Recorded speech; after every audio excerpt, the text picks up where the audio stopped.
దేవర release కోసం audience eager గా wait చేస్తున్నారు. ట్రైలర్ ఇప్పటికే అంచనాలు పెంచేసింది. బాక్స్ ఆఫీస్ దగ్గర మాస్ జాతరే అని ఫ్యాన్స్ ఎవరికి వారు అంచనాలు వేసుకుంటున్నారు. అయితే ఇన్నర్ సోర్సెస్ సమాచారాన్ని బట్టి ఇది పూర్తిగా ఫ్యాన్స్ మూవీ అని, పబ్లిక్ మూవీ కాదని తెలుస్తోంది. గ్రాఫిక్స్, సీజీ వర్క్ అంతంత మాత్రంగానే ఉన్నాయట. దేవర పార్ట్ 1 లో పాటలు కాకుండా జాన్వీ కపూర్ కేవలం 7 నిమిషాలే కనిపిస్తుంది. ఆమె యాక్షన్ ఏం బాగోలేదని, కేవలం పాటలకే పనికొస్తుందని తెలిసింది. అలాగే విలన్ బాబీ డియోల్ దేవర పార్ట్ 1 లో కనిపించడు. కథాబలం కూడా పెద్దగా లేదు. ఎన్టీఆర్ డబుల్ రోల్, షార్క్ చేపతో ఫైట్ అద్భుతం అనుకున్నప్పటికీ గ్రాఫిక్స్ మాత్రం గొప్పగా లేవని తెలుస్తోంది.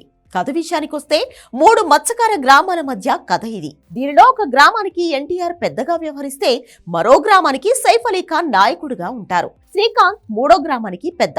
కథ మొత్తం ప్రకాష్ రాజ్ ద్వారా చెప్పిస్తాడు దర్శకుడు.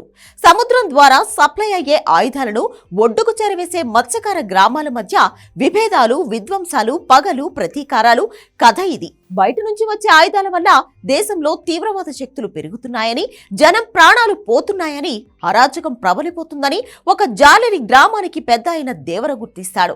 తాము డబ్బుల కోసం కక్కుర్తి పడితే దేశమే సర్వనాశనం అవుతుందని, తీవ్రవాద శక్తుల చేతుల్లోకి వెళ్లిపోతుందని తెలుసుకుంటాడు.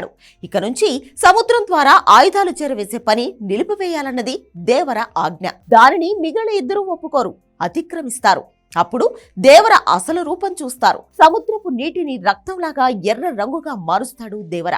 అంత విధ్వంసం సృష్టిస్తాడు. ఇకపై సముద్రం పైకి ఎవరూ వెళ్లడానికి ధైర్యం చేయరు. కానీ దేవర మాయమైపోతాడు. అసలు దేవర ఉన్నాడా లేదా అన్నది తెలియదు. కానీ దేవర సముద్రంలోనే ఉన్నాడని, అతనికి కొన్ని శక్తులు ఉన్నాయని, ఒక షార్క్ చాపపై తిరుగుతూ ఉంటాడని ఆ గ్రామంలో నమ్ముతూ ఉంటారు. కొందరు సముద్రం పైకి వెళ్లాలని ప్రయత్నించి కుక్క చావు చస్తారు. దేవర కొడుకు పెద్దవాడవుతుంటాడు. అతను మరో ఎన్టీఆర్. చాలా అమాయకంగాను, భయంగాను, కనీసం ఆడపిల్ల కవిస్తే సమాధానం చెప్పలేనంత అర్భకుడిగాను ఊర్లో తిరుగుతూ ఉంటాడు. అందరూ అసలు వీడు దేవరకు పుట్టిన కొడుకేనా, ఇంత పిరికోడేంటి అని అనుమానపడుతూ ఉంటారు. చివర్లో మొత్తం అసలు కథ బయటపడుతుంది. అసలు దేవర లేడని, దేవర పరంపరను కొనసాగిస్తూ అతని కొడుకే ఎవడు సముద్రంపై అడుగుపెట్టినా వాళ్లను లేపేస్తూ సముద్రాన్ని కాపాడుతుంటాడని, దేవరే ఆ పని చేస్తున్నాడని అందరికీ భ్రమ కలిగిస్తున్నాడని తెలుస్తోంది. మరి దేవర ఏమయ్యాడు? దేవరని ఎవరు చంపారు అన్నది సెకండ్ పార్ట్ లో బయటకు రాబోతుంది. సెకండ్ పార్ట్ లో బాబీ డియోల్ పాత్ర బయటకు వస్తుంది. మనిషికి బతికే అంత ధైర్యం చాలు, చంపేంత ధైర్యం అవసరం లేదు. కాదు కూడదు అని మీరా ధైర్యాన్ని కూడగడితే ఆ ధైర్యాన్ని చంపే భయాన్ని అవుతా.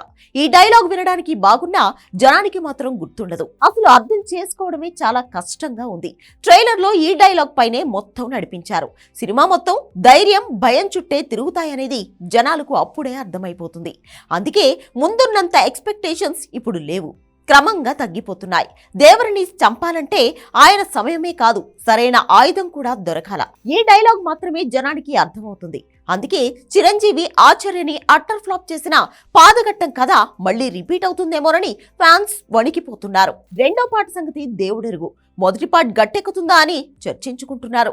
డైరెక్టర్ కొరటాల శివ క్రియేషన్స్ కొన్నిసార్లు జనం ఊహలకు అందవు. ఇప్పుడు అదే భయం అందరినీ పీడిస్తోంది. ట్రైలర్లు, టీజర్లు చూస్తే ఏదో జరగొచ్చు అనే భయం వెంటాడుతోంది. ఫ్యాన్స్ ధైర్యంగా ఉండలేకపోతున్నారు.